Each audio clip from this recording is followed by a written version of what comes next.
Taliban said their delegation has met with U.S. Special Envoy Zalmay Khalilzad in Qatar to discuss ending the Afghan conflict. Now, his first official confirmation of talks between the two sides, the Taliban said in a statement, meeting took place in Doha on Friday. It's the second in the past 4 months amid reconciliation efforts 17 years after the U.S. invasion. Meeting in Qatar came ahead of this month's parliamentary elections in Afghanistan, with the Taliban saying that Kabul had requested the group help the government conduct peaceful elections.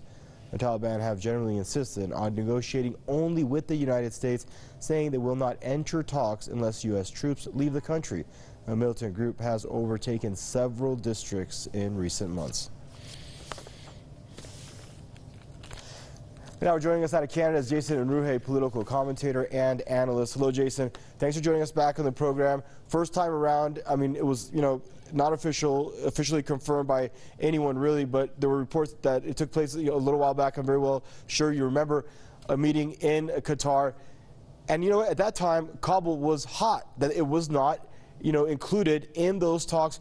Why does the Taliban and Washington think they can make anything happen without getting the central government in Afghanistan involved in the process? Well, I think that's a bit of a tricky situation. I think that Kabul should always have been included in these kind of negotiations to begin with. It's not like it's their country or anything where they have the right to try to decide their own future.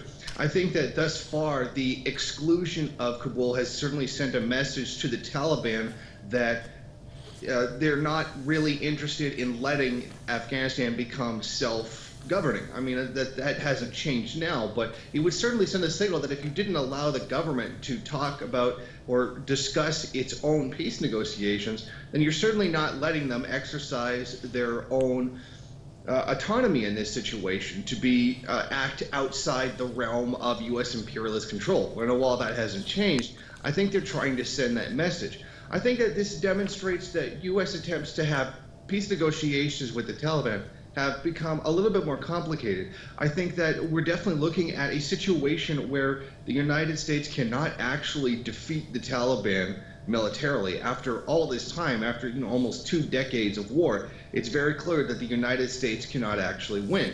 And this war is becoming politically more difficult to justify to the American public.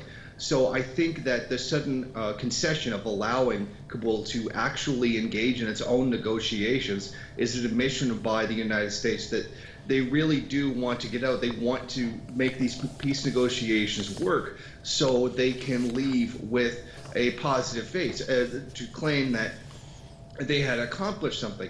The fact was, the goal of the United States was, from the beginning, was to remove the Taliban, to eliminate the Taliban as a military and political force. But to have these negotiations with them is to essentially admit, to have peace negotiations with them is to admit that that's not actually possible. They can't get the job done. So they're trying to save face in this situation by having a kind of negotiation. While it's certainly beneficial to the Afghan people to have peace, it's questionable how long it would last if the United States were to pull out of Afghanistan. But I think overall, in this situation, the fact that the U.S. is having the Kabul speak for itself in these peace negotiations, they're more interested in having them happen and are willing to make a concession along those lines. Thank you for your there and joining us, Jason Unruhe out of Ontario, political commentator and analyst.